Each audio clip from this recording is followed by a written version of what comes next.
Hello बच्चों, let's read this question. So the question says explain the course of salt march. Salt march कैसे proceed हुआ उसका course बताइए.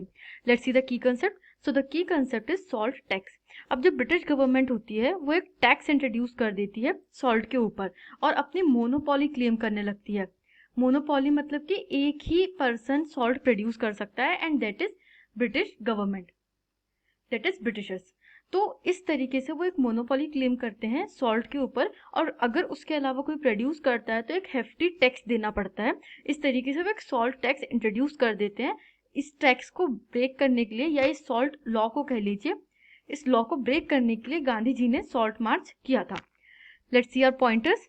सो our first point is on 31st January 1930 Gandhi ji sent a letter to Viceroy Lord Irwin presenting 11 demands. It was an ultimatum.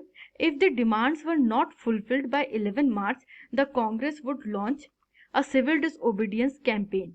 Lord Irwin was unwilling to negotiate. अब गांधी जी क्या करते हैं, एक letter भेजते हैं वाइसराय लॉर्ड इरविन को, जो उस टाइम पे इंडिया के वाइसराय थे लॉर्ड इरविन, उनको एक अल्टीमेटम के फॉर्म में, और कहते हैं कि अगर आपने ये डिमांड्स 11 मार्च तक के पूरी नहीं करी तो Congress was the biggest political party at that point of time, Congress launch कर देगी nationwide civil disobedience campaign को. और जो लॉर्ड इरविन थे वो भी अनविलिंग हो गए नेगोशिएट करने के लिए. वो नहीं चाहते थे कि कोई भी नेगोशिएशन हो, उनको लगता था कि इस तरीके से कुछ नहीं होने वाला है, तो वो नेगोशिएट नहीं करते हैं और वो इस अल्टीमेटम को सीरियसली नहीं लेते हैं. Second point is on 12th March Mahatma Gandhi began his historic march from Sabarmati Ashram to Dandi, a village on Gujarat sea coast.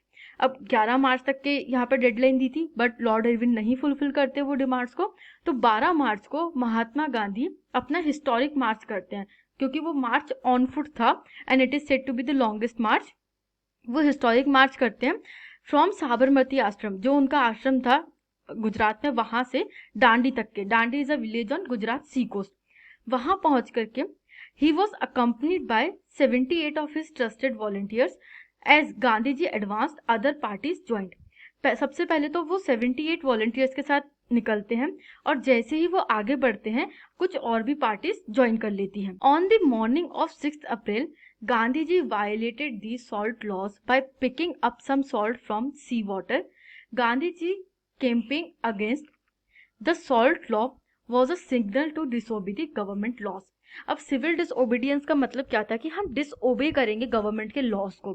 तो 6 अप्रैल की मॉर्निंग को वो 12 मार्च से चलना चालू करते हैं और 6 अप्रैल को डांडी पहुंचते हैं. और 6 अप्रैल की मॉर्निंग को गांधी जी, जो सॉल्ट लॉ था कि आप सॉल्ट नहीं बना सकते, there will be only one monopoly जो कि ब्रिटिश गवर्नमेंट सॉल्ट बनाएगी, उस लॉ को वायलेट करते हैं, उस लॉ को तोड़ते हैं और एक कैंपेन लॉन्च करते हैं नेशन वाइड जिसमें कि वो सिग्नल देते हैं कि हम डिसोबे करेंगे गवर्नमेंट के लॉज को. The programme of the movement. The civil disobedience campaign involve defiance of salt laws, boycott of liquor, boycott of foreign goods and british goods of all kinds. अब जो disobedience movement था उसमें सबसे main part था कि हम laws तोड़ेंगे, we will break the laws of imperial government, and it included boycott of liquor, boycott of foreign clothes and british goods of all kind. इस तरीके से सॉल्ट मार्च प्रोसीड करता है. I hope you understood this question. Thank you and best of luck.